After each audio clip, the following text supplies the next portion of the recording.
buscamos la cooperación binacional, buscamos la cooperación internacional. El mundo tiene dinero, pero estamos pensando en construir cohetes para irnos a Marte, como si este planeta realmente huele mal. Es responsabilidad de todos los seres humanos inteligentes para decir basta. Por lo menos quiero quedarme en esta tierra yo y mis hijos, como ustedes también. Este lago nos representa, este lago nos une. Es fuente de cultura, de hermandad, de amor. ¿Quién no ha comido un carachi? Esos carachis están a punto de extinguirse. Muchas se extinguieron, quizás por la soberbia del ser humano, quizás por las necesidades o por muchas causas. Es tiempo de reflexionar. Por eso digo que este libro es una fuente de inspiración, de reflexión para cambiar cada uno de nosotros. Hay otro problema que quizás no se aborda en el libro, pero debo dejarlo claro aquí. Ya lo dije, estamos depredando los recursos pesqueros nativos.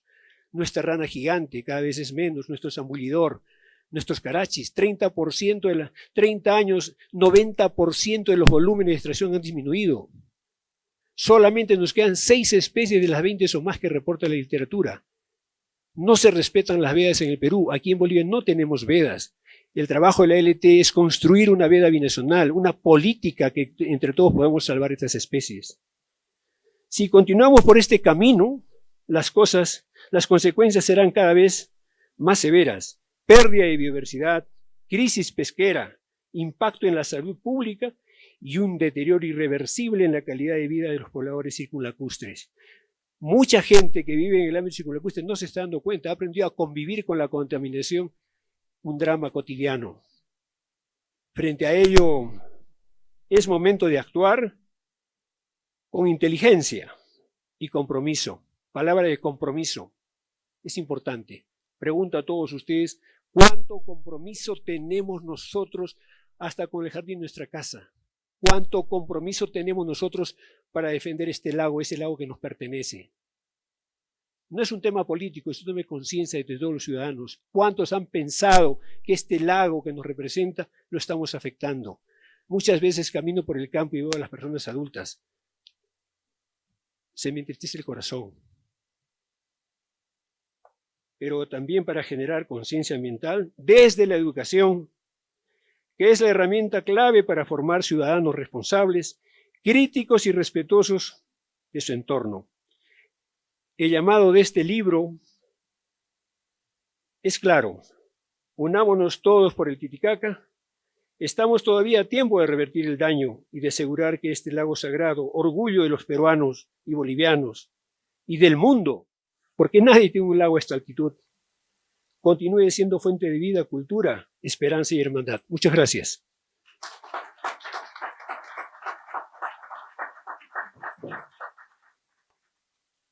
Muchísimas gracias a Juan José Ocola. Es terrible lo que nos dice, pero es un secreto a voces, lo que está sucediendo año tras año, y es hora de tomar conciencia. Ese es nuestro trabajo, eso nos ha congregado hoy en este evento, para conocer estas propuestas para salvar al lago Titicaca. Todos podemos contribuir desde lo más pequeño. Quiero agradecer a Juan José Ocola y a Juan Pablo Chumacero por su participación y les invito a pasar por favor, a los asientos del público. Y quiero invitar, por favor, ahora a Javier Lazaro y a Carlos Revilla a que puedan tomar aquí sus espacios en la testera.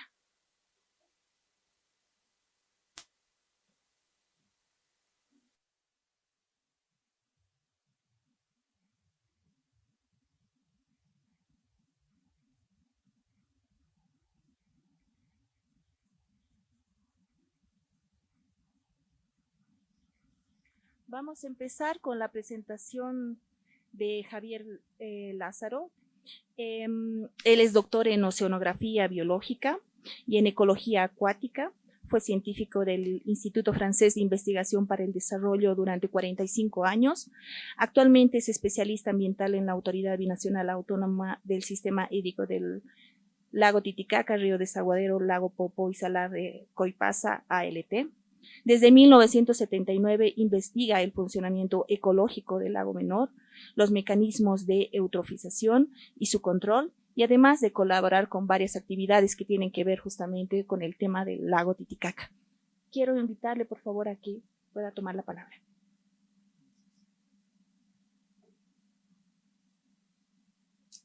Eh, Buenas tardes, buenas noches a todos. Es un placer estar aquí.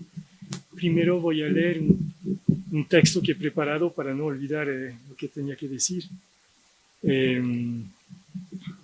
Muy buenos días o noches, amigos y amigas del Titicaca.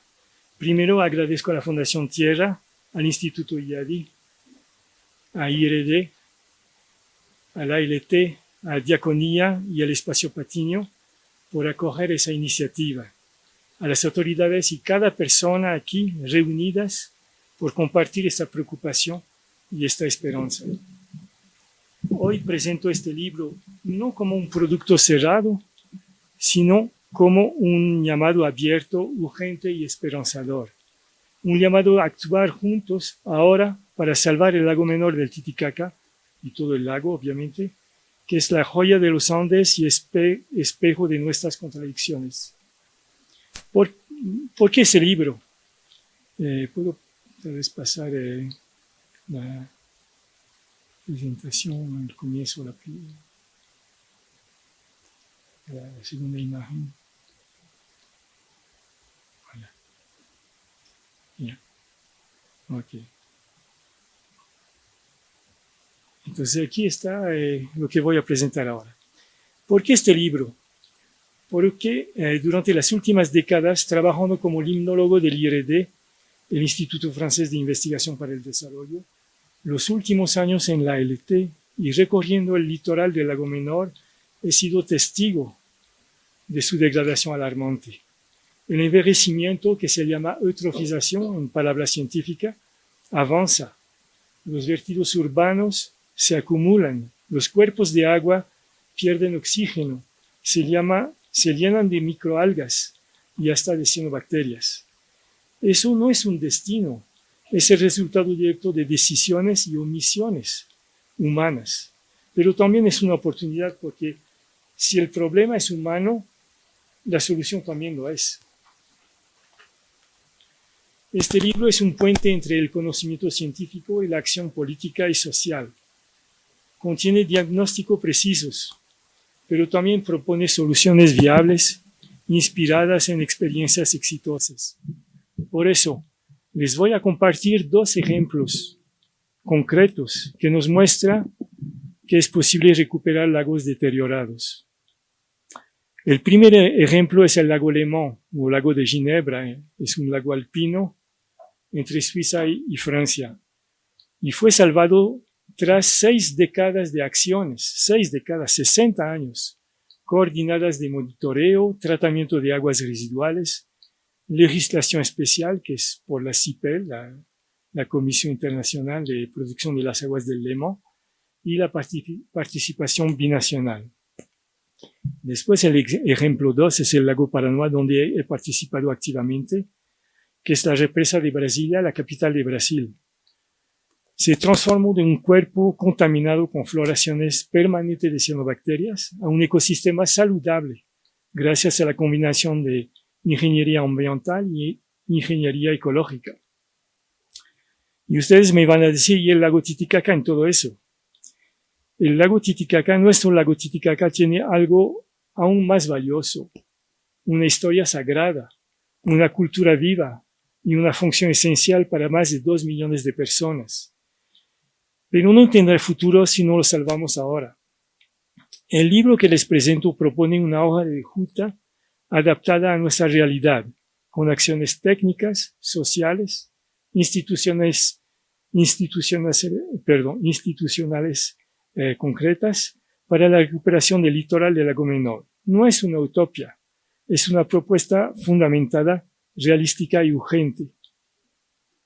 Amigas y amigos, salvar el lago Titicaca no es una tarea de un solo sector.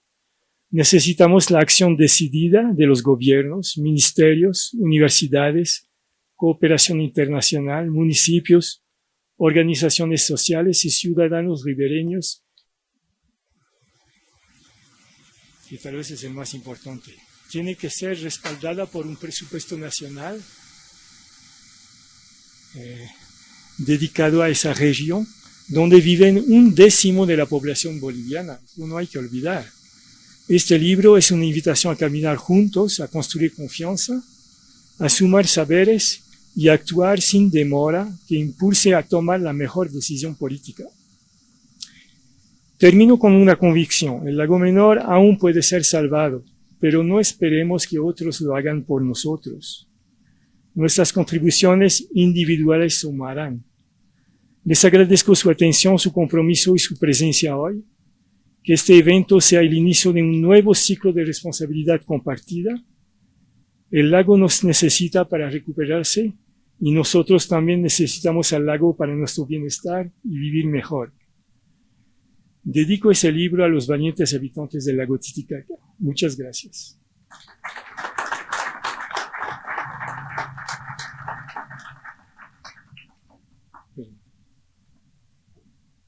Les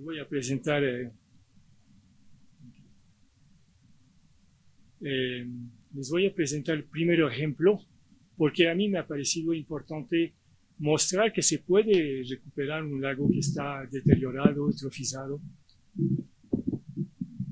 porque si no, nadie lo va a creer. El caso del lago Lemán es emblemático y es un ejemplo para nosotros. El problema que nosotros vivimos ahora es un problema que el lago Lemán ha vivido desde 60 años atrás. Comenzó en los años 50, cuando comenzaron a proliferar microalgas, cuando la pesca comenzó a perder rendimiento y estéticamente el lago se degradó. Eso alertó a los científicos y también a los pescadores, a toda la población. En los años 70, la eutrofización, que es el envejecimiento del lago, es decir, que por aporte masivos de nutrientes como nitrógeno y fósforo, el lago comenzó a cambiar, se proliferan microalgas y el lago cambia de color, pierde transparencia, su calidad se deteriora. Y eso es debido básicamente por el crecimiento de aportes en fósforo. Ustedes me van a decir, ¿ese fósforo de dónde viene? Ese fósforo viene de los detergentes, de los fertilizantes, de las aguas residuales no tratadas, que vienen en ese caso del río Rodano, ¿no? En 79 la cosa fue terrible porque llegó a su paroxismo, el fósforo total llegó a 89 microgramas por litro, que normalmente no debería pasar de algunos microgramas por litro. Entonces, en 1963 se creó la CIPEL, la Comisión Internacional para la Protección de las Aguas del Lemán, o Lago de Ginebra.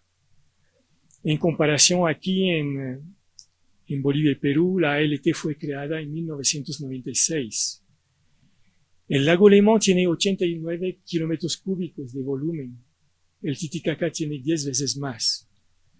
El lago Lemán permite la vida a 900,000 habitantes. El Titicaca a más de 2 millones. La cuenca del Titicaca, con 145,000 kilómetros cuadrados, es como 15 veces mayor a la cuenca del lago Lemán. Entonces, para volver al lago Lemán, que está aquí en la imagen, está aquí entre Suiza aquí y Francia al sur. Es bien parecido con el lago Titicaca porque tiene un lago mayor aquí, profundo, con casi 300 metros, como el lago Titicaca, y un lago menor ahí al final, menos profundo. En 1980, los dos países, Francia y Suiza, se unieron para decidir de generar planos quinquenales, planos a cada 5 años de acciones y respetar esa cronología para controlar la contaminación, restaurar el uso de la pesca, permitir abastecimiento en agua potable y en ese caso ese lago es un poco más bajo que el Titicaca, aunque es de montaña y en los Alpes, para permitir el baño. Entonces les voy a mostrar lo más importante de todo eso, que es universal, la importancia del fósforo. Aquí tienen un gráfico donde muestra desde los años 55 hasta 2020 cómo la concentración de fósforo ha variado. Entonces, como pueden ver, a partir de los años 60, 65 comenzó a aumentar el fósforo y llegó a un momento, un paroxismo de 85 microgramos por litro, donde las autoridades comenzaron a reaccionar. Entonces comenzaron a instalar tratamiento de aguas residuales, plantas de tratamiento.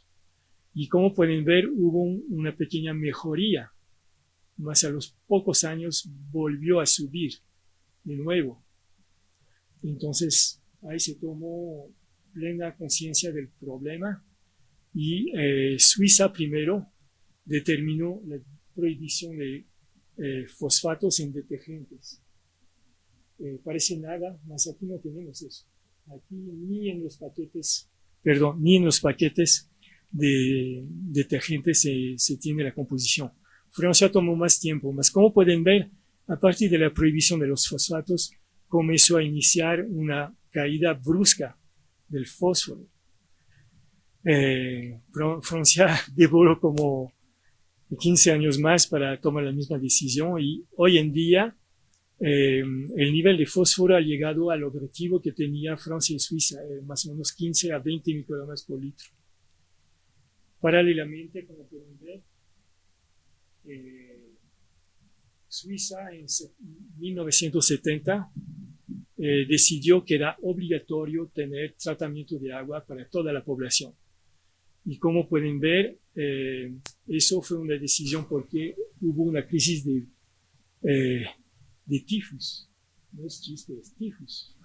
Entonces, espero que no vamos a llegar a ese punto de tener enfermedades graves para comenzar a tomar decisiones.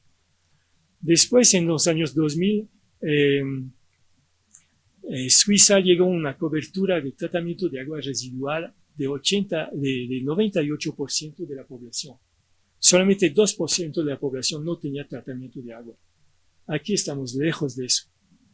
En 2020, 2015, 2020, comenzaron a utilizar carbón activo, que Carlos va a explicar después, para eliminar los micropoluentes como los fármacos y los PFAS, que son contaminantes eternos, muy graves.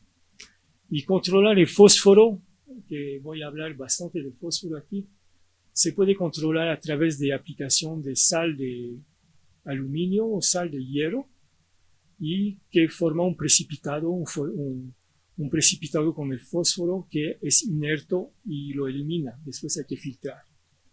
Entonces es posible. Ahora les voy a explicar dos relaciones biogeoquímicas que son universales en limnología. La limnología es el equivalente de la oceanografía para lagos. Primero, cuando más fósforo hay en el agua, más clorofila, que es el pigmento de las algas. Entonces, más fósforo, más algas. Eso es demostrado en todos los lagos del mundo.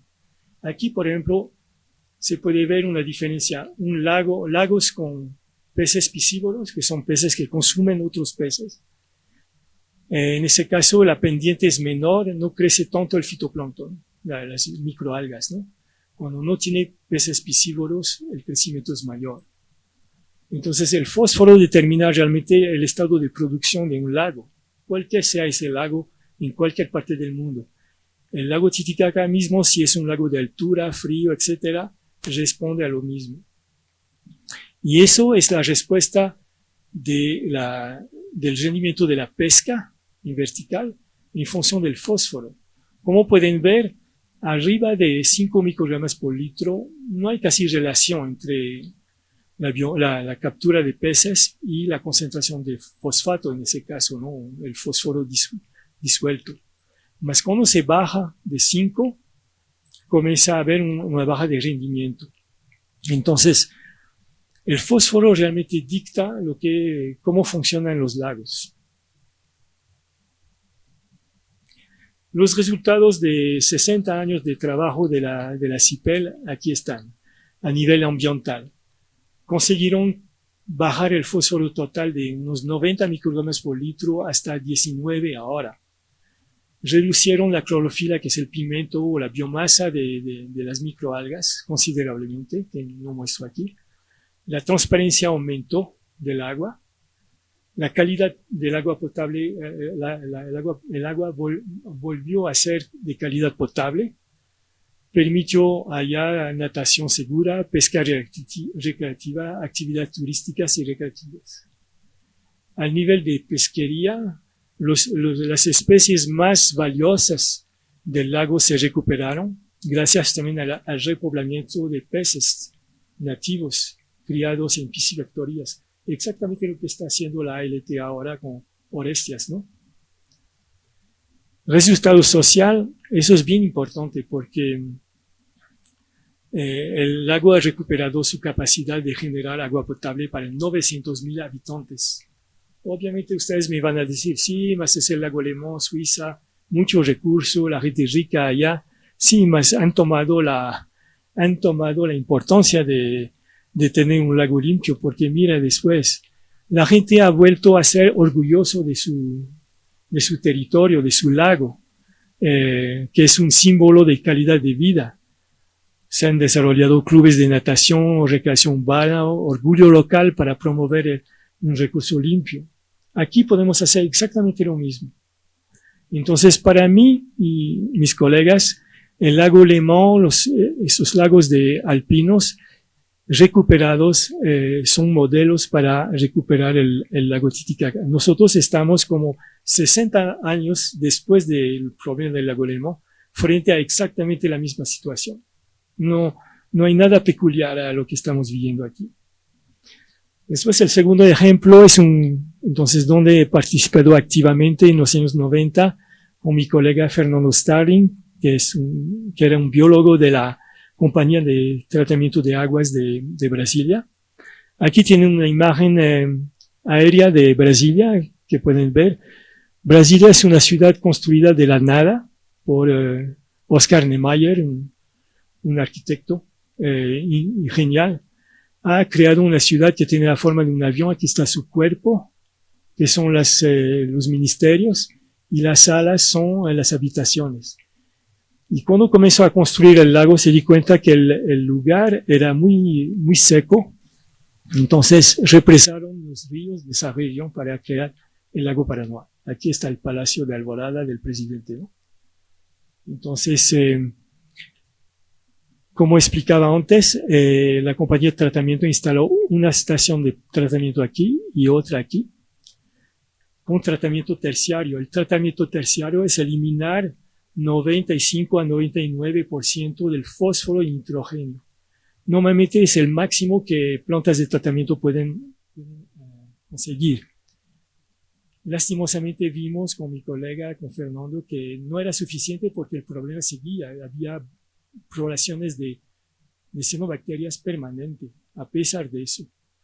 Entonces investigamos y lo que descubrimos es que dos especies de peces, tilapia y carpa común, ¿no? Estaban dominando la biomasa de peces con más de 100 kilos por hectárea. 100 kilos por hectárea es una biomasa de piscicultura. Y esos peces se llaman filtradores omnívoros. Son peces que consumen detritus, fitoplancton al fondo del lago y remueven el fondo. Entonces ellos son una especie de reactor, favorecen los nutrientes para las algas y las algas se desenvuelven. Entonces rápidamente nos dimos cuenta que ellos eran el problema de la recirculación del fósforo interno. Entonces durante casi 10 años pues, investigamos desde acuarios, mesocosmos, inocoraes, hasta partes del lago y hasta la escala del lago para ver cómo esos peces contribuían. Les voy a mostrar el mismo gráfico que he mostrado para el lago Lemán. Aquí miren particularmente el Riacho Fundo, ese brazo que está aquí, que es el más eutrofizado, el más deteriorado. ¿Y qué ha pasado en el tiempo? Allí ha comenzado en los años 90, hemos comenzado a trabajar ahí. Y en los años 90, la concentración de clorofila, la biomasa de algas era muy elevada, 100 microgramos por litro. Normalmente un lago como el lago Menor o el lago Mayor, el lago Menor cuando estaba bien 45 años atrás y el lago Mayor actualmente al centro, no pasa de 5 a 10 microgramos por litro de clorofila. Estábamos en 100, es decir, bloom permanente de cianobacterias. Lo que hizo la compañía de tratamiento de agua de Brasilia es instalar esas plantas con tratamiento terciario para remover fósforo y nitrógeno. Y hemos podido ver que en los otros brazos y a nivel del embalse total ha comenzado a generar una reducción de las algas y sobre todo en la parte del Riacho Fundo. Aquí hemos tenido un evento natural, ha soplado un viento frío en la noche.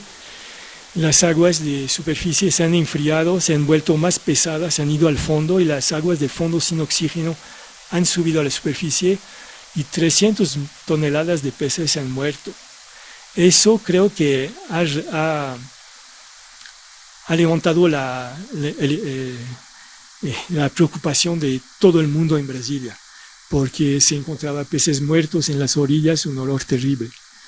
Entonces, nosotros con Fernando hemos trabajado en esa parte de demostrar que era necesario remover los peces y en 1999 primero el Distrito Federal de Brasilia nos autorizó a crear una pesquería profesional con tarrafa, es decir, con red de lance, para eliminar sobre todo tilapia. Y como pueden ver, eso fue radical. Aumentó más todavía la reducción. Y eso, en el año 99, combinamos eso con la abertura de las compuertas de la embalse para evacuar el exceso de cianobacterias. Y pueden ver esa curva aquí.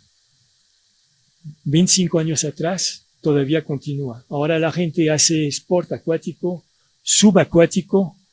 El agua inclusive es utilizada para consumo humano, lo que era absolutamente imposible al comienzo de los años 90.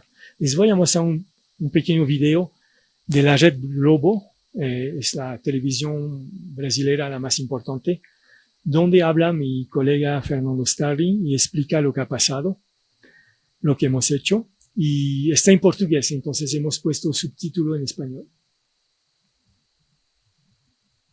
No episódio da série especial Paranoá Pampulha, a gente mostrou como era a lagoa aqui em Belo Horizonte e os problemas enfrentados hoje por quem mora perto ou visita esse importante ponto aqui da capital mineira. E hoje, Aline, a gente vai viajar, literalmente, tá? Vamos lá para Brasília. A nossa equipe mergulhou, literalmente, o André Junqueira mergulhou no Lago Paranoá para contar para a gente, né, que por lá também já houve muitos problemas, mas que com o investimento foi possível mudar o rumo do lago.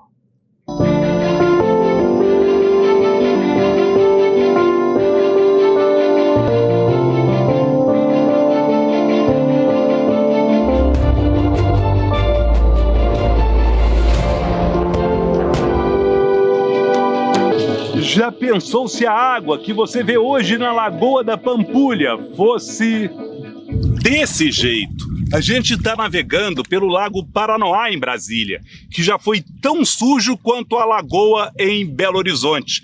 A poluição aqui chegou a alcançar níveis alarmantes. Colocar a mão na água, como eu fiz agora, era uma péssima ideia. Mas houve muito investimento, pesquisa, até que fosse possível fazer o que hoje ainda é sonho na Pampulha. Num dia de sol como esse, o convite é para o mergulho.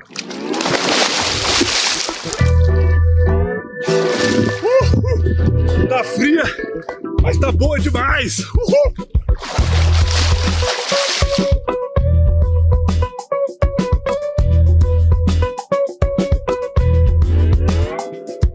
Um convite para muita diversão, seja remando ou voando, aproveitando ao máximo um dia de ventania. Quando eu era moleque, a gente tinha o trauma de pisar no lago, né? Achar que ia acontecer algum problema, né? Então a gente levou isso por muitos anos, né? Então é uma maravilha a gente poder desfrutar disso tudo por aqui. Ah, se o mineiro Ryan pudesse surfar assim pelas águas da Pampulha! Aqui a gente vê que a água é sempre limpa e lá na Pampulha, eu que sou de Pedro Leopoldo, não tem condições nenhuma de fazer esse esporte lá. É uma pena.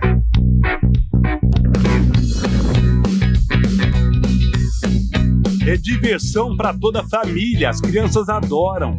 É um passeio que se der, eu venho todo final de semana. Todo final de semana eu venho pra cá. É tão bom assim? É bom demais, não tem coisa melhor não. E pensar que lá atrás, quando o Lago Paranoá surgiu, o cenário era completamente diferente. Já na primeira década que ele foi criado, já começou a mostrar os primeiros sinais de poluição, porque os esgotos de Brasília não eram suficientemente bem tratados desde o seu início. Na década de 70, nós tivemos um grande desastre ecológico no lago, ele chegou a ter uma poluição extrema, onde você não podia ter contato primário com a água, você podia pegar alguma doença de pele, você podia pegar algum outro tipo de problema, e você tinha também o desequilíbrio do próprio ambiente, com mortandades de peixe que morriam, apodreciam, davam mau cheiro. A própria água do lago tinha um certo mau cheiro. O biólogo Fernando Starling trabalhou anos na Companhia de Água e Esgoto de Brasília e participou ativamente do processo de despoluição do reservatório artificial do Paranoá. O lago começou a se formar em 1959, com o represamento do rio Paranoá para a construção da barragem. A inauguração aconteceu junto com a cidade de Brasília, em 1960, obra do então presidente Juscelino Kubitschek, que 17 anos antes já havia concluído a Lagoa da Pampulha, quando era prefeito da capital mineira. Assim como em Belo Horizonte, o Paranoá em Brasília também sofreu com a ocupação urbana e a emissão desordenada de lixo, esgoto e outros sedimentos de regiões do entorno. A transformação começou com um trabalho fundamental. O que tem que ser feito é tratamento dos esgotos, sejam eles domésticos ou industriais. Se o esgoto não for tratado, o ambiente aquático não consegue resistir a essa entrada grande de esgotos. O saneamento da bacia é a etapa fundamental para a despoluição. Quando a gente fala de bacia, a gente tem que ter em mente que não é o entorno do lago, é toda a bacia hidrográfica. Então, áreas muito afastadas do lago que você acha que não tem influência nenhuma são extremamente importantes. Foi preciso ampliar as estações de saneamento, cortar a emissão do esgoto e fazer mais. A limpeza passou pela retirada de toneladas de peixes exóticos, carpas e tilápias, que viviam no reservatório, se alimentavam de nutrientes da poluição e espalhavam ainda mais sujeira com o processo de digestão. O alto nível de fósforo e nitrogênio, característico de um ambiente contaminado, diminuiu drasticamente. Depois, ainda aconteceu o processo conhecido como flushing. No período das chuvas, as comportas da barragem do Paranoá foram abertas, como uma descarga. A água mais limpa entrou e empurrou a sujeira da superfície do lago, que ainda era tomada por cianobactérias, as algas que aparecem com a presença do esgoto. Foram cerca de 20 anos para recuperar o Paranoá. Custou caro. A gente estima que tenham sido gastos da ordem de $1 bilhão entre as estações que foram remodeladas, o monitoramento feito, elevatórios, os tratamentos, as pesquisas, etc. Esse $1 bilhão representa a receita que o lago gera com o turismo, com os esportes náuticos, com a economia que ela gira em 4 anos. Então, isso, em outras palavras, em 4 anos de funcionamento de um lago despoluído, você paga o investimento global que foi feito nele. Hoje ainda existem desafios para impedir o retorno da sujeira com a pressão urbana. Mas o enorme reservatório de 40 quilômetros quadrados permanece sendo fonte de diversão e renda. O Valdomiro encontrou no lago a chance que procurava para viver melhor. Eu saí de Salvador para aventurar, fazer uma aventura aqui em Brasília e conhecer esse lugar aqui. E esse lugar aqui para mim é um paraíso. Tá dando para mim pagar minha despesa, meu aluguel aqui em Brasília e viver, né? Dentro do lago é um vai e vem enorme. São mais de 50 mil barcos e lanchas registrados por aqui. Tem muita locação de barco, locação de jet ski, o pessoal anda de stand-up, windsurf. Então, assim, se não tivesse esse lago aqui, ou se ele estivesse poluído, não teria nada disso. Hotéis e restaurantes se espalharam pela orla. O nosso esgoto é todo tirado para fora, não cai nada dentro do lago. Tem que ser assim. Brasília ganhou jeito de litoral. Parece que a gente estava mais perto do Nordeste, né? Dá essa impressão, sim. Os turistas, inclusive do Nordeste, hoje veem a capital federal de um jeito diferente. Acaba sendo um mar de alegria, inclusive, que é o que traz pra gente. Contemplar a cidade por um outro ângulo, sem trânsito, sem engarrafamento, só admirando um belo horizonte. Aqui no caso, em Brasília, no lago que joga luz sobre um problema e que deixa bem claro, tem solução.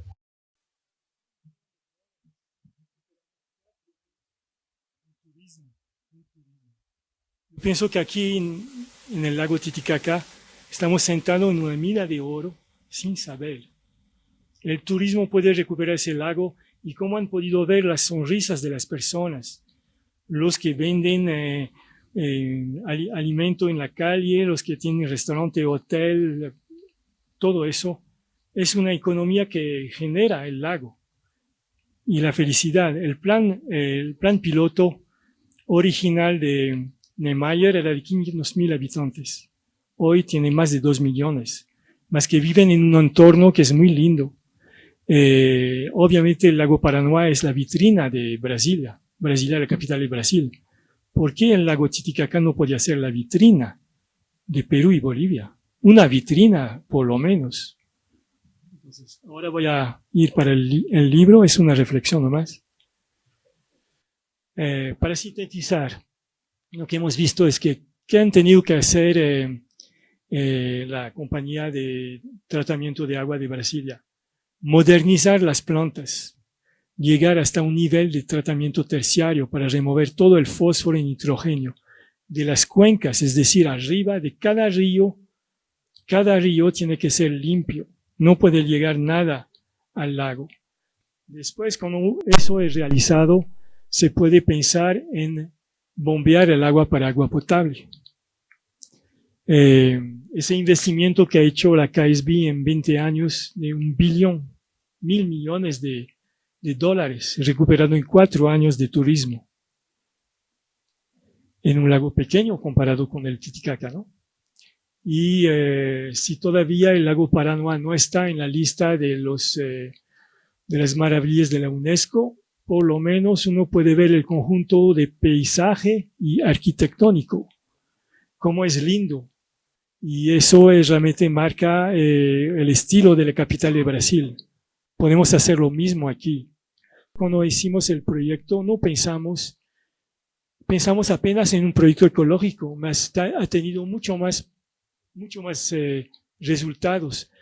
Los pescadores que no podían pescar en esa época al inicio han terminado por ganar 4 o 5 salarios mínimos. ¿Ah? Los peces capturados han servido para merenda escolar de las escuelas. Muchos niños no tenían más que la merenda del mediodía para comer. ¿Ah? Y el turismo que ha crecido. Entonces, ahí he puesto el lago Titicaca no lo vale tan bien. Y ahí vamos al libro. Entonces, no se preocupen, no voy a presentar una por una las 32 propuestas, solamente algunas. Entonces, para ustedes que no tienen todavía el libro, lo van a recibir. Hay 24 propuestas estructurales para controlar la contaminación y la eutrofización. Hay 5 propuestas estructurales para mitigar y adaptar al cambio climático.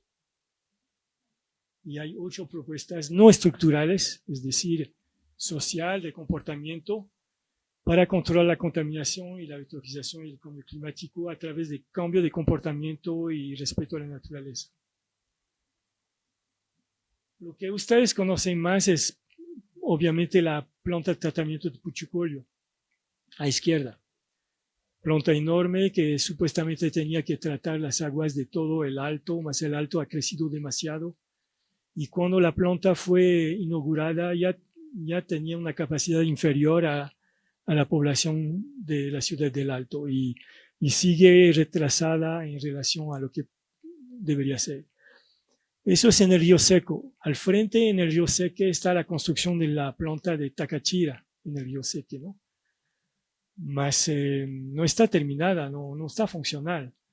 Y en ninguna de esas dos plantas hay tratamiento terciario para remoción de nutrientes como nitrógeno y fósforo. Entonces, a mi modo de ver, parece que falta el elemento principal. El mundo entero ha entendido que el fósforo es la clave. Y a derecha, aquí está la ciudad del Alto. Los únicos distritos que están tratados, cuyas aguas son tratadas por Puchicolio son esos distritos aquí en amarillo, en verde pálido, que son 1, 2, 3, 4, 5, 6, 12, 14. Menos de la mitad de los distritos del Alto reciben tratamiento. Los otros, mismo si son conectados al sistema de alcantarillado, ese sistema no está conectado a una planta. Entonces hay mucho que hacer. La diferencia entre el Alto y Brasilia lo han podido ver. El Alto fue una ciudad totalmente planeada desde el inicio. En cuanto que el Alto no, se ha desarrollado... que he dicho al inverso, perdón.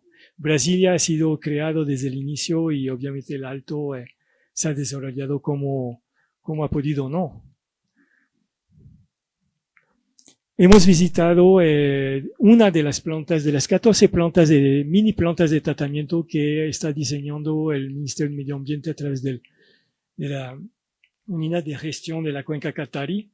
Es una planta que está diseñada para 2.000 habitantes y que funciona, hemos visto, funciona bastante bien. Lo que es interesante es que los habitantes han aceptado pagar una pequeña tasa mensual para mantener el sistema funcionando. Y a la salida aquí de la planta hay un filtro verde, un filtro de plantas acuáticas como lemnas, azola, que continúa filtrando el agua antes que se vaya al lago. Entonces nos ha parecido una buena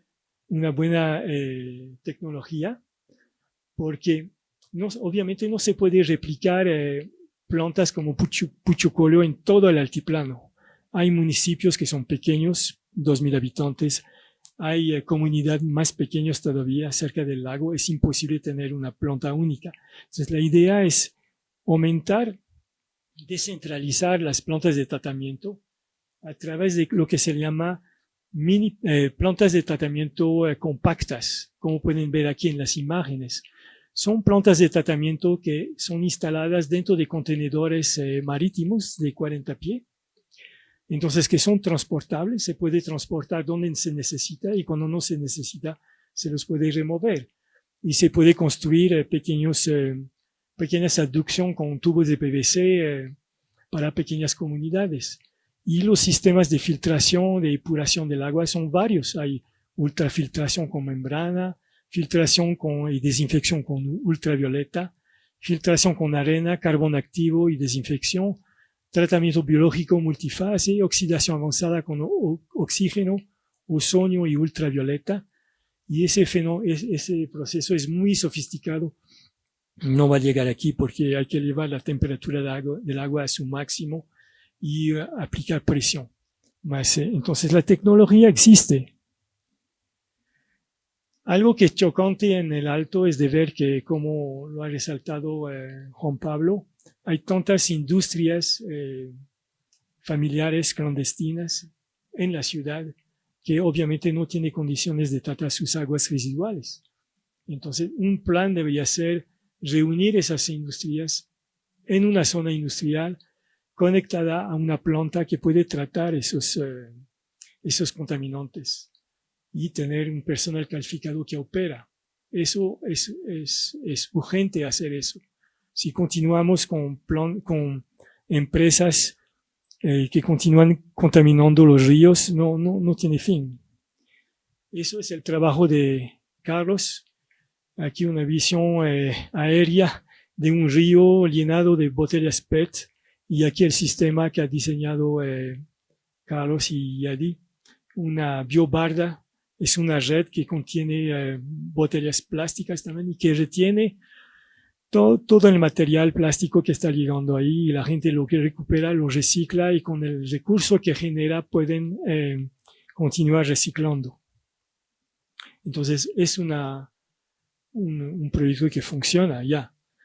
Eso es una cosa que he conocido cuando era niño en Francia. En los parqueos de supermercado había esas máquinas donde uno devolvía sus botellas plásticas o de vidrio. Inclusive de niño era bueno porque ponía su botella y la máquina le daba una moneda o le daba un ticket que le permitía comprar alimento en el supermercado. ¿Por qué no podemos hacer eso ahora? 40 años, 50 años después. La tecnología existe. Lo que hemos visto, ¿no? Reemplazar los detergentes con fosfato con detergentes sin fosfato para generar esa curva de reducción del fósforo. Eso tiene que ser una decisión a nivel del Estado. Eso he tenido la chance de hacer mi doctorado, mi PhD en la Universidad de Ohio State en Estados Unidos, donde el profesor William Mitch fue el primero en diseñar ese humedal artificial. Desvió el agua del río Olentangy, que era contaminado por la ciudad de Columbus. Lo desvió dentro de ese sistema de lagunas, como pueden ver aquí, con plantas acuáticas, y el agua atraviesa todo ese sistema y sale de nuevo al río limpia.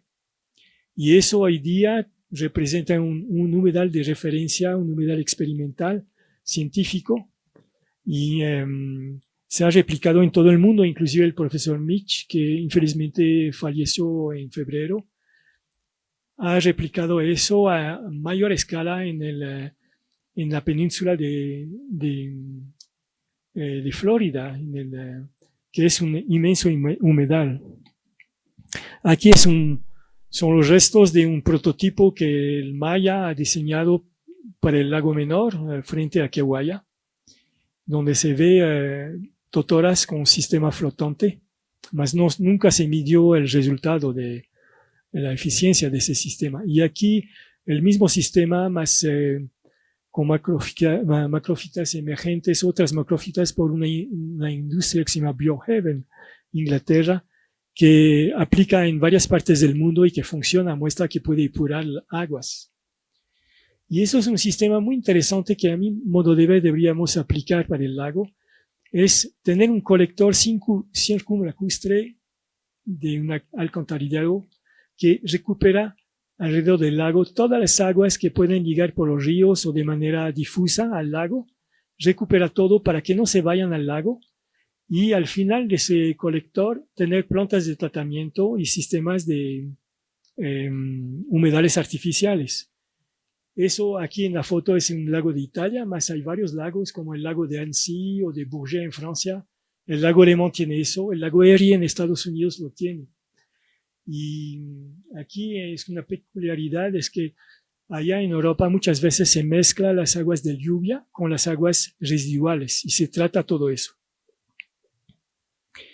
Otro proyecto que funciona y que Carlos ha diseñado es un corredor verde en el Alto, que tiene todas esas funciones y que inclusive es demostrativo para la población. Yo no voy a hablar más porque el Carlos va a describir un poco mejor. Ahora, para el cambio climático, busque soluciones. Realmente es muy difícil encontrar una solución que evita el cambio climático. Hay que asumir que eso lo vamos a vivir. Hay que adaptarse. Y eso es una técnica ancestral de cavar un pequeño canal que recupera el agua de lluvia y que la difusa en el terreno y permite cultivar. Eso es ancestral, no es una novedad tecnológica actual, es ancestral. Otra tecnología ancestral es esta de aquí, realizar un embalse subterráneo, pues parece imposible. Lo que se hace es, se hace un corte perpendicular al lecho de un río, se hace un corte profundo, se pone una lona de PVC al fondo y se tapa. Es decir, que cuando llueve el agua sigue el río, el curso del río, se acumula subterráneamente y la humedad que crea permite cultivar. Eso se utiliza mucho en el nordeste de Brasil. Eso me parece clave, elevar la conciencia y la protección del medio ambiente. Yo pienso que con las ciudades, como por ejemplo el Alto, se ha desarrollado un sentido de urbanocentrismo. La gente que vive en el Alto vive dentro del Alto, a pesar de venir del campo muchas veces, o la mayor parte de la gente viene del campo, comienza a olvidar que hay naturaleza alrededor. Si uno pregunta en el Alto dónde van las aguas, se sorprenden cuando decimos que van al lago Titicaca. Dicen, no, no es posible. ¿Ah? Y eso, con Juan conversamos mucho. Yo pienso que no tenemos razón de ser orgullosos. Estamos viviendo, para mí no es una civilización, ¿no? Antropoceno, es decir, la época del hombre, ¿no? Supuestamente sapiens, yo creo que no. Entonces, no, en el reino animal no hay otro animal que destruya el ambiente donde vive. Nosotros somos eso, ese animal que destruye donde vive. Vive encima de su basura, contamina todo lo que está alrededor. Aquí está una lista de los 10 mejores países donde se puede vivir. Los 10 peores. Como pueden ver, los mejores son países del norte de Europa, ¿no? No hay una educación fuerte. A mi modo de ver, es importante incluir la educación ambiental y el cambio climático en el currículo escolar. He verificado y realmente ciencia natural, educación social, educación cívica no hay, y tampoco educación ambiental. Había que hacer todo eso porque mejora todos esos aspectos como el estilo de vida saludable, respeto a la naturaleza, desafíos ambientales se puede resolver, más amable con la naturaleza, responsable, y eso ayuda a los gobiernos finalmente a cumplir las reglas, las leyes, y da una cohesión social.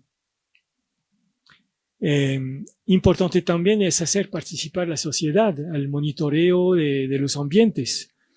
Aquí tienen apenas 3 equipos que nosotros usamos desde el inicio de la limnología. Es una red de plancton, es una red con una malla muy fina que permite capturar los organismos en el agua. Aquí tenemos lo que se llama el disco de Secchi, es un disco que se sumerge en el agua y cuando desaparece de la vista, se considera que esa columna de agua es la columna donde el fitoplancton, las algas, hacen fotosíntesis. Se puede tener una idea de la turbidez.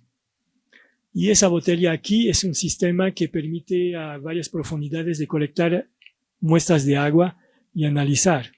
Entonces, esos no son equipos caros que se podía providenciar a la población. Y aquí la novedad es que ahora hay varios programas que funcionan en celulares.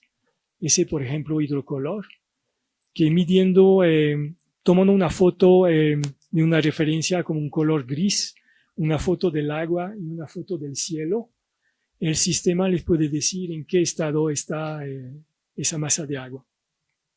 Entonces, mucha gente de los pescadores, de los ribereños, tienen la posibilidad de hacer eso. ¿Qué se hace al exterior?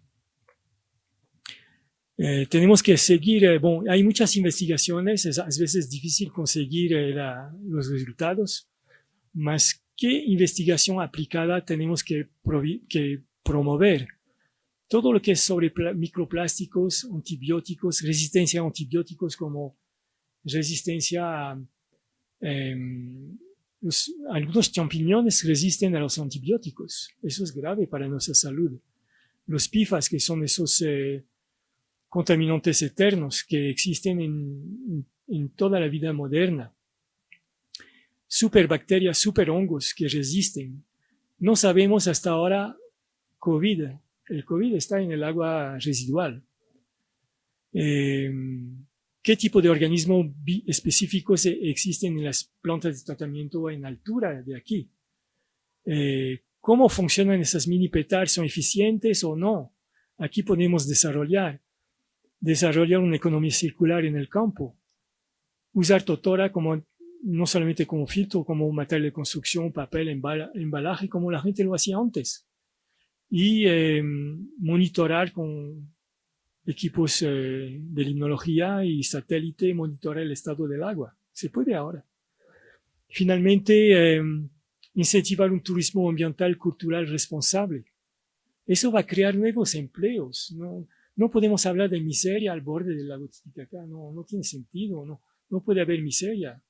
Retorno permite retornar a los jóvenes. Los jóvenes se van porque no hay oportunidad. Impulsar la economía local, dinamismo de comunidad, dinamizar el turismo comunitario, la calidad de servicio. Hay que ayudar a esa gente que se lanza en turismo comunitario. Por ejemplo, en el lago Menor está la isla de Queguaya, Pariti, Guatajata, Suriqui. El IADI también tiene ese proyecto de ecoturismo en Miliuni, el corredor verde en Seque.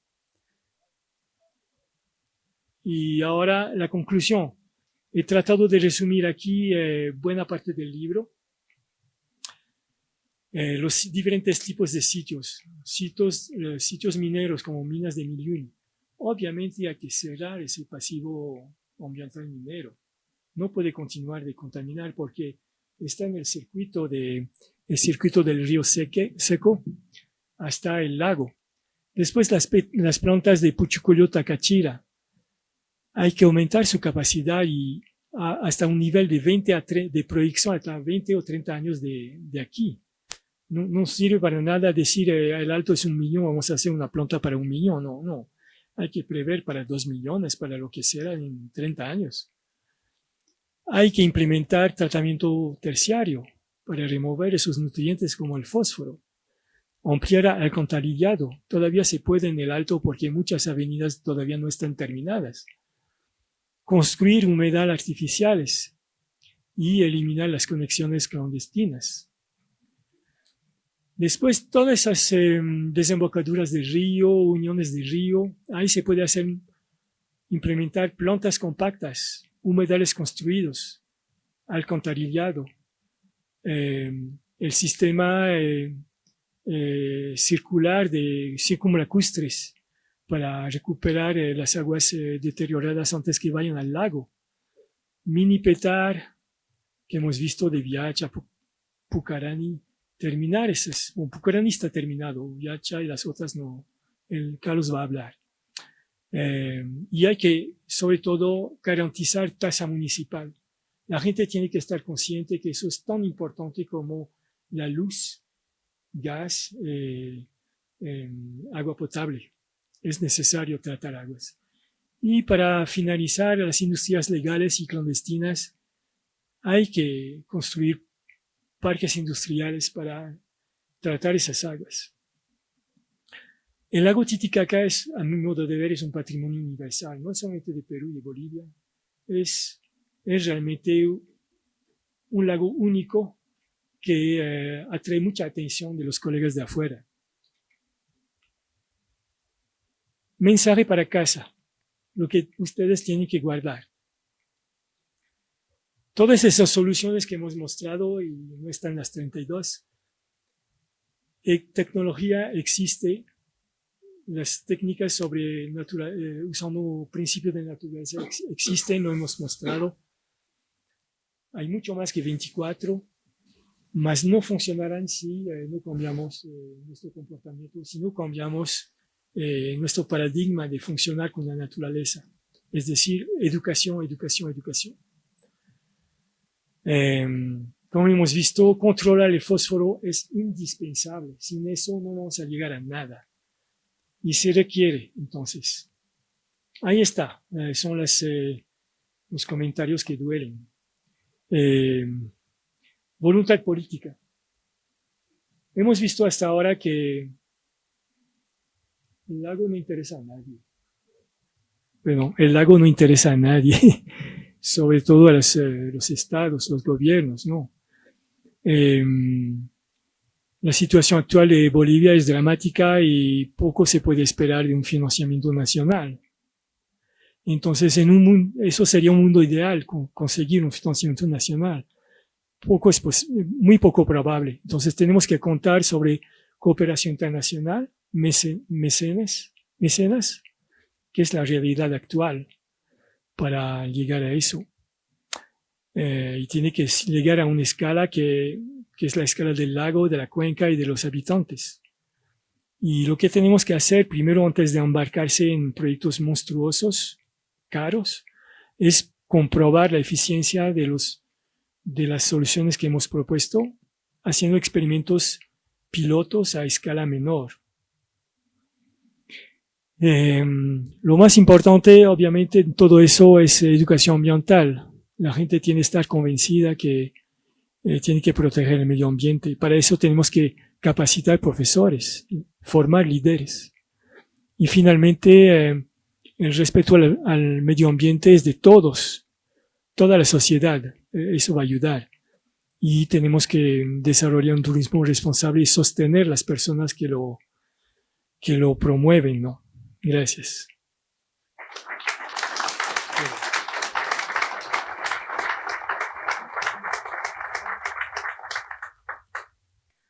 Muchísimas gracias a Javier Lázaro. Por favor, le pido que pueda tomar asiento.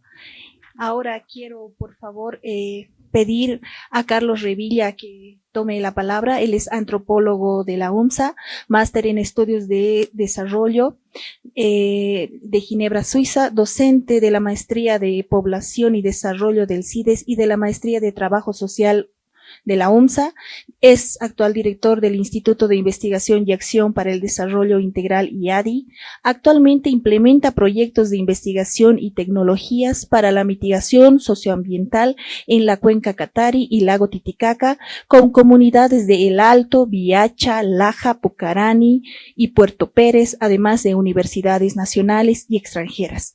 Su última publicación se denomina Aproximaciones a la historia de la infraestructura operacional y su rol en los mecanismos de desigualdad socioecológica en la cuenca Catari, Bolivia, publicado por el IADI. Por favor.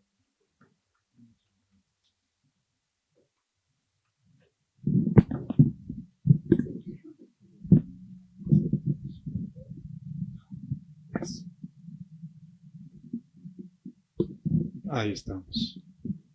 Se baja un poquito. Muy bien, muy buenas noches.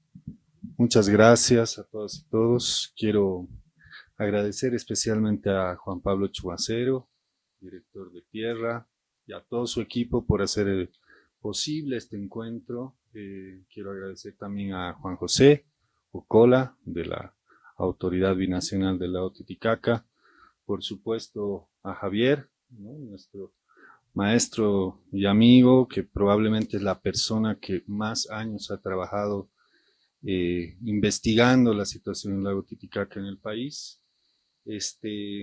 Agradecerle especialmente por este compendio de propuestas y de soluciones que sistematizan un conjunto de ideas que solamente son posibles si existe una articulación entre la academia, las comunidades afectadas, la sociedad civil y el Estado.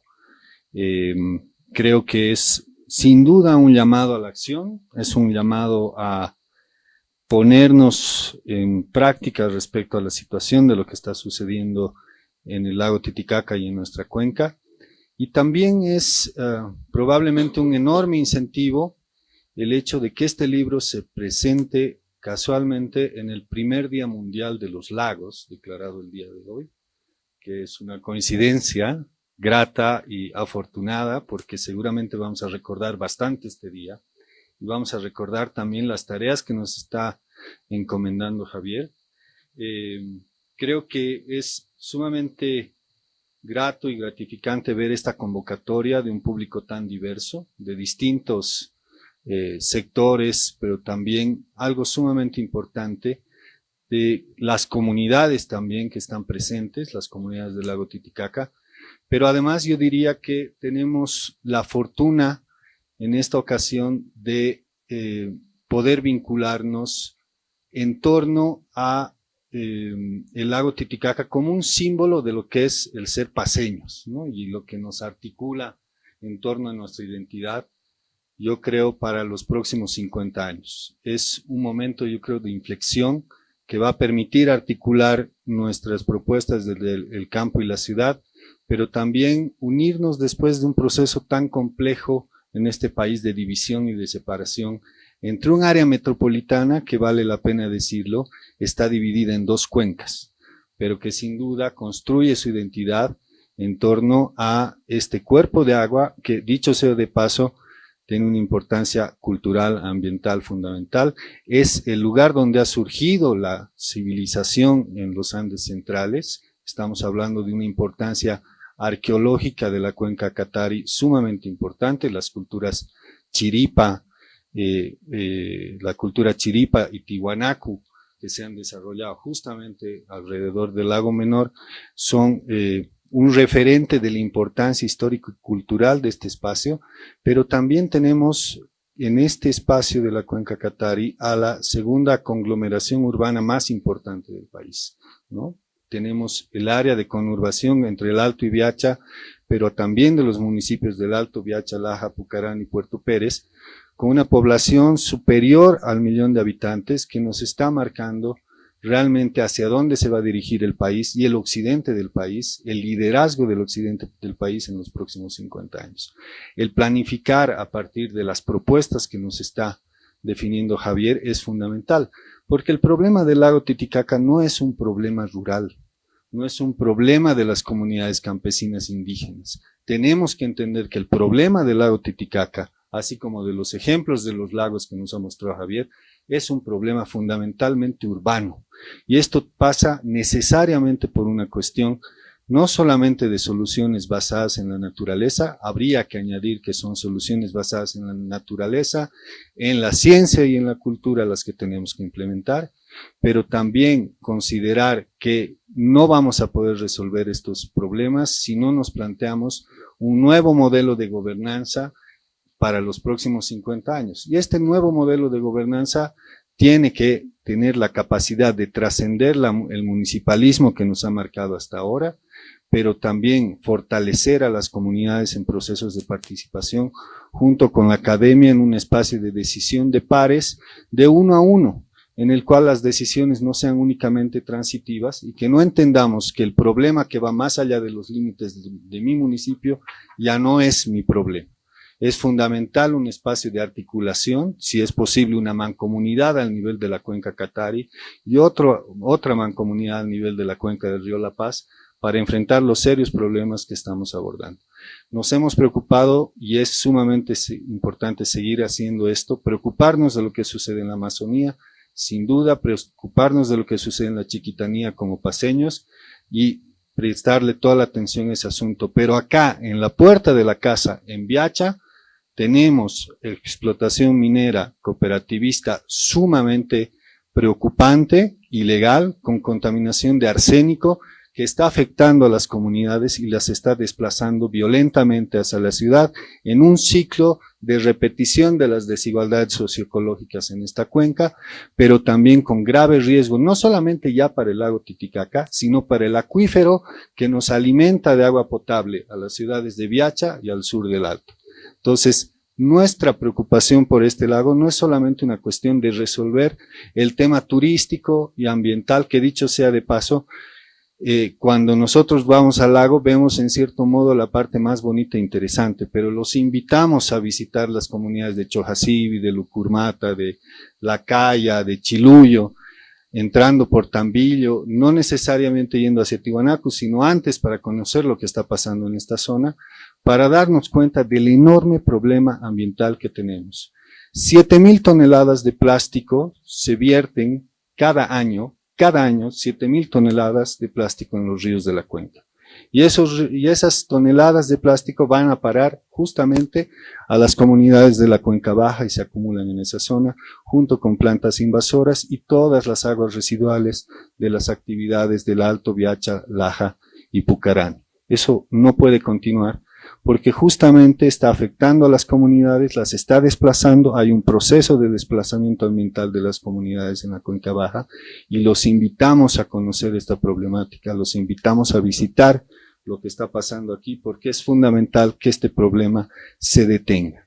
Hay un plan director de la Cuenca Catari con más de $70 millones de inversión, 14 plantas de tratamiento en proceso, algunas con mayor o menor avance, pero con enormes dificultades en términos de sostenibilidad a futuro, si la población que vive en esos municipios va a tener que emigrar al Alto. Estas plantas van a ser insostenibles financieramente, pero además con una tecnología sobre la cual no hemos sabido hacer control social. Es decir, como ya nos decía Javier, no sabemos si estas plantas hacen el tratamiento terciario, y finalmente van a ser réplicas en pequeña escala de lo que ha pasado con Alto Puchucoyo, que más que ser una solución se ha convertido en parte del problema. Sin embargo, creemos que mirar solamente el problema del lago como un tema únicamente ambiental es insuficiente. Es fundamental atender aquí y ahora a las comunidades en términos de acceso a agua de calidad, que es algo de lo que se ha venido haciendo desde varias instituciones, no solamente el IADI, pero varias otras instituciones. Quiero reconocer aquí el trabajo de la Fundación Avina, al ingeniero Juan Carlos Guzmán también, que nos ha apoyado en este proceso de dotación de agua potable para las comunidades afectadas en la Cuenca Baja, identificación de fuentes alternativas para el ganado, porque recordemos que esto es parte del corredor lechero de los Andes. Esa es la leche que estamos tomando, que estamos consumiendo en quesos, que estamos tomando todos los días, y necesitamos también que la calidad del agua para el ganado en este espacio pues sea la óptima, y no tengan ya las comunidades que utilizar el agua totalmente negra y contaminada, como nos mostraban las compañeras de Fundación Tierra, que está llegando justamente a esta zona. Es un problema de urgencia, pero también hay que decir que hay soluciones y hay acciones en marcha.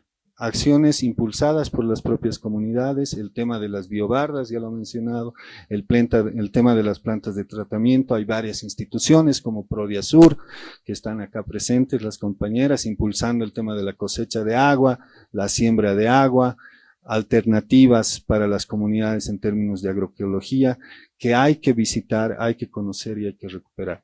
El trabajo en las ciudades, especialmente en las ciudades del Alto Viacha, es fundamental para recuperar no solamente la noción de cuenca, que nos ha dicho Javier ya que se ha perdido desde esa perspectiva urbanocentrista y antropocentrista, sino es nuestro vínculo afectivo con los cuerpos de agua, que va mucho más allá de una cuestión meramente técnica.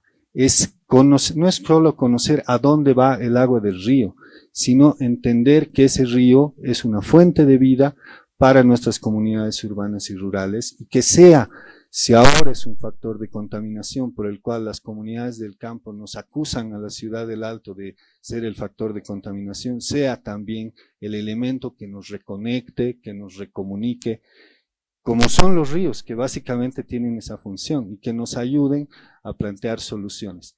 En ese sentido, les invitamos a contactarse con las comunidades, a trabajar con ellas, a apoyarlas en el conjunto de soluciones que las propias comunidades están planteando, porque este no es solamente un problema que podemos dejar en manos del Estado, es un problema de acción colectiva, es un problema de nuestra identidad y es un problema de nuestra planificación, de nuestro bienestar y nuestro desarrollo para los próximos 50 años. Entonces, quiero solamente pedirles un gran aplauso para Javier, para Fundación Tierra y para los organizadores y organizadoras de este espacio que nos reúne hoy para reflexionar y empezar una nueva etapa en nuestra relación con el lago Titicaca. Muchas gracias.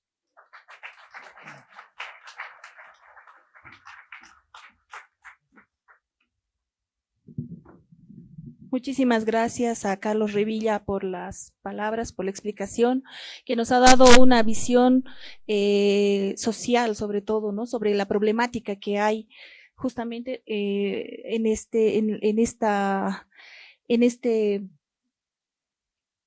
crisis que está sufriendo el lago Titicaca.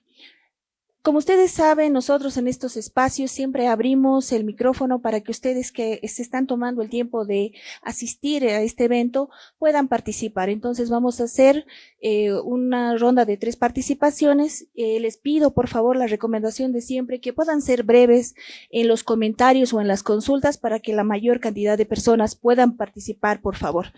1, 2, 3. Vamos a empezar ahí, por favor.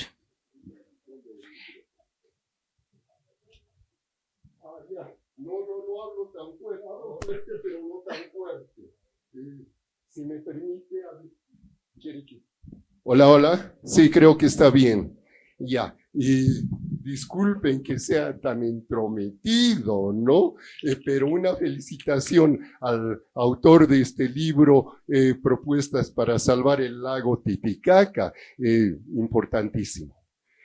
Sin embargo, son muchos años que se está luchando para que la cuenca del lago Titicaca cambie, ¿no? Y sea más sana, más que todo para lo piscícola y demás, ¿no?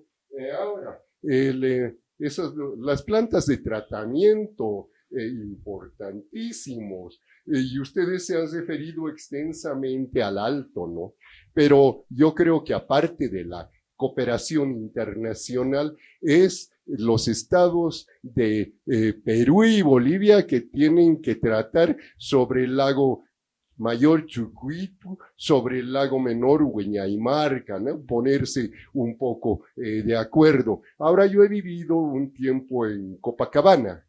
Sin embargo, discúlpenme que me extienda un poquito, en Copacabana, en La Pampa, han hecho una planta de tratamiento de aguas. No me voy a referir al Alto porque poco sé, pero en Copacabana la planta de tratamiento está abandonada, es decir, ya no existe. Ahora, por favor, le pido que seamos breves. El fósforo y el nitrógeno, acá un poco se los ha tratado como muy malos y demás. Evidentemente para los acuíferos es muy malos. Qué mejor que ha expuesto acá Javier, ¿no? Pero sí son importantes para la vida de tierra, ¿no? Y para los vegetales y animales, e incluso para el ser humano. El fósforo y el nitrógeno también, ustedes me pueden decir, ¿no? En cuanto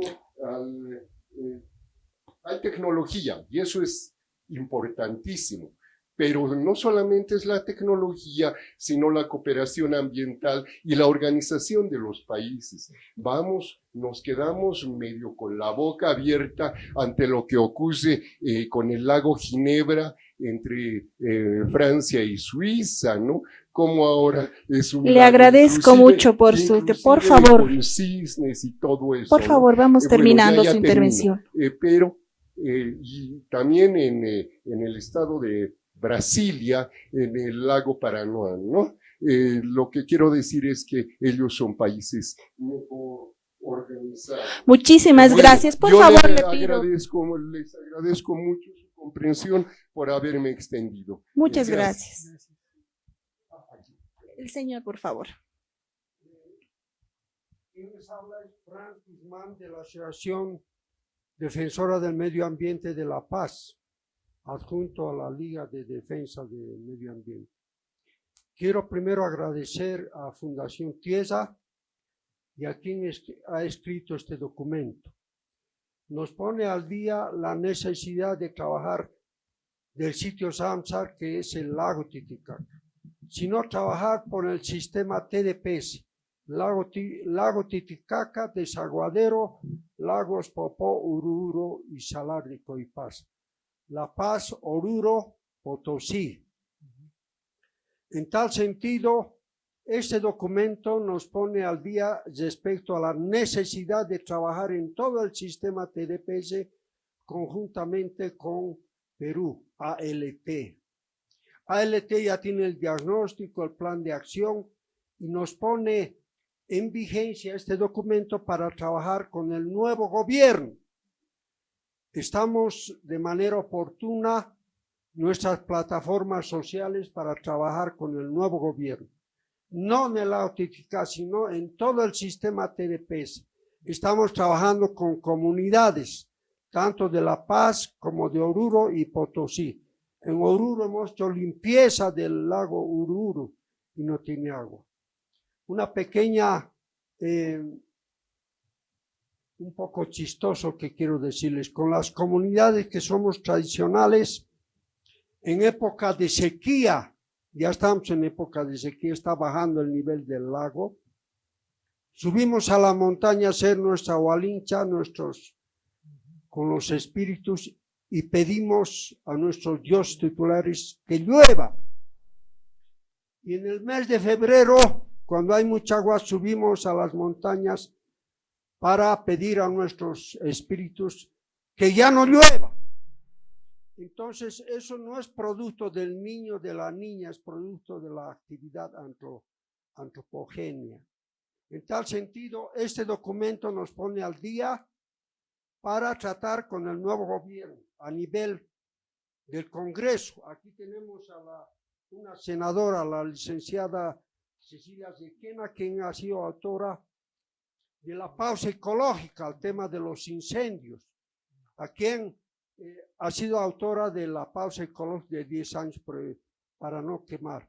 Un aplauso para nuestra licenciada Cecilia Zequena, que está presente acá. Segundo, debemos trabajar a nivel Congreso Nacional, debemos trabajar a nivel de gobierno, el Ministerio de Medio Ambiente y Agua, con las gobernaciones y con las 44 municipios que tenemos en todo el sistema TDPS. Por favor, por lo le pido tanto, que este vayamos documento cerrando. nos pone al día para trabajar a nivel plataformas sociales. Felicidades, muchas gracias. Gracias. Allá, por favor, el señor. Aquí el señor. Muchas gracias. ¿Aló? Sí, le estamos Bien. escuchando. Hay que ser breve y calladitos nos vemos más bonitos, pero hay que decir cosas. Ingeniero biomédico Hurtado de Mendoza. Yo estaba en Tiquina, San Pedro de Tiquina, Guatajata, Chúa, y todo eso conozco cuando era alférez o subteniente.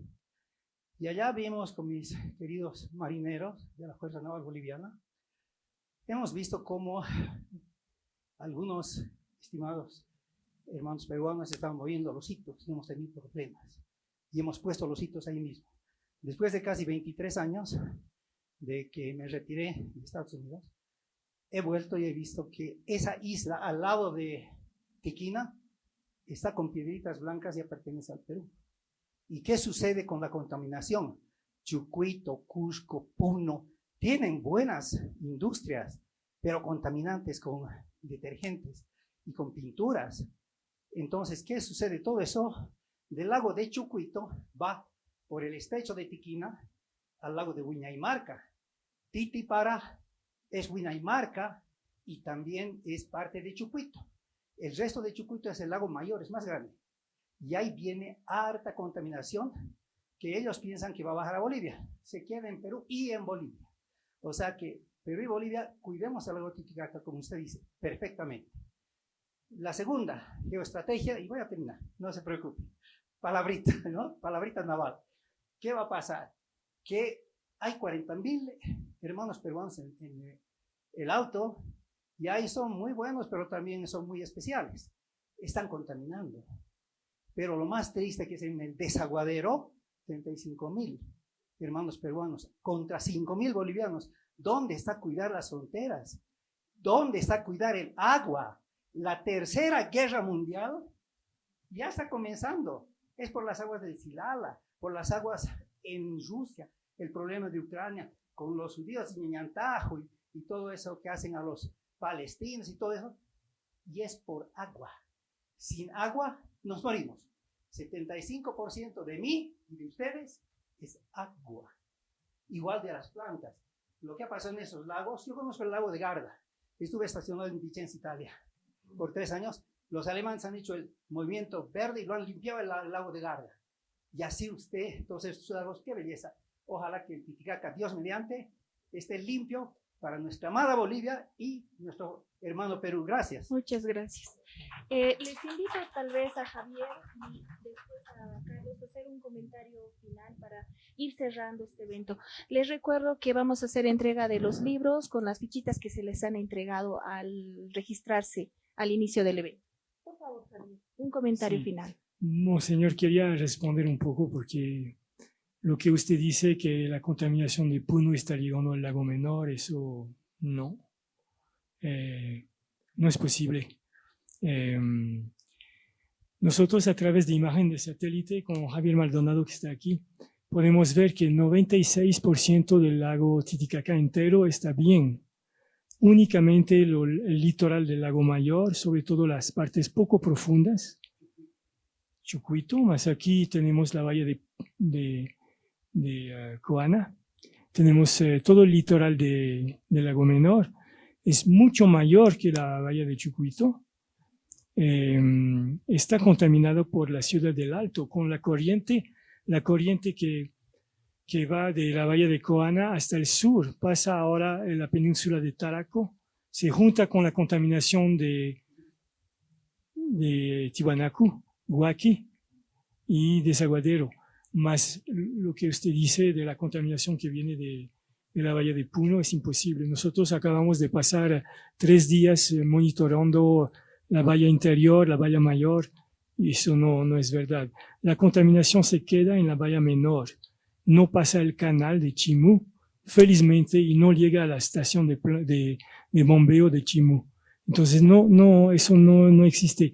Hay muchas como leyendas que se propagan aquí, infelizmente, en el lago, y yo pienso que el próximo libro debería ser sobre las 100 verdades y 100 leyendas que hay en el lago, como las sirenas o cosas así. Entonces, no se preocupe, y no tiene que ser una especie de antagonismo entre Perú y Bolivia. Al contrario, tiene que ser una alianza. Muchísimas gracias. Hemos cerrado con esto nuestra actividad. Quiero agradecer nuevamente a Juan José Ocola, presidente ejecutivo de la Autoridad Binacional Autónoma del Sistema del ALT, que nos ha acompañado esta noche, a Carlos Revilla del IADI y a Javier Lázaro por haber participado. Vayámonos con una reflexión, por favor. Esto está pasando en estos momentos. Nosotros podemos ser también personas que puedan llevar mensajes para tomar conciencia sobre lo que está sucediendo. Es un trabajo inmenso, pero en la medida en que instituciones, personas, barrios, vecinos puedan unirse, creo que podemos lograr algo. Muchísimas gracias por haber asistido a esta presentación. Buenas noches.